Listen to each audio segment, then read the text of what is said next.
Opening statements begin in a little over 2 hours in the trial of two former Williamson County deputies in the death of Javier Ambler. Now, this is a case that has spanned 5 years and put a harsh spotlight on reality TV and policing. It also sparked a new state law that banned television producers from partnering with Texas law enforcement for such shows. Let's go over how we got there. In 2019, deputies J.J. Johnson and Zach Camden chased Ambler in a pursuit that started because he failed to dim his headlights. The 22-minute chase crossed into Austin. Ambler crashed his car. Body cam footage showed Ambler shouting he had a heart condition, he couldn't breathe. Deputies tased him on the live PD filming. Williamson County Sheriff Robert Chody and his office fought the release of the information, but the KVUE Defenders confirmed the details, first reported Ambler's death in June of 2020.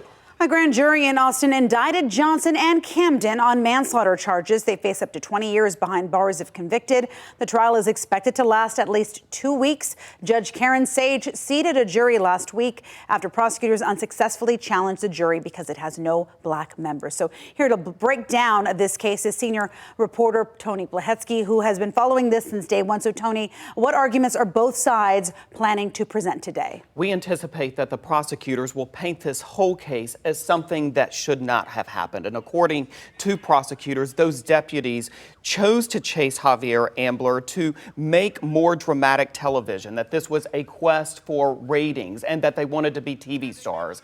Prosecutors also will likely argue that the tasing itself was unjustified. The defense, on the other hand, is likely to argue that Ambler committed a felony by fleeing police, that all he had to do was stop that morning, that he was dangerous, and that the force that was used on Javier Ambler by those two deputies, according to the defense, was justified and legal under Texas law. This is the second trial in the past few months where an Austin police officer has been going on trial for a death of a person.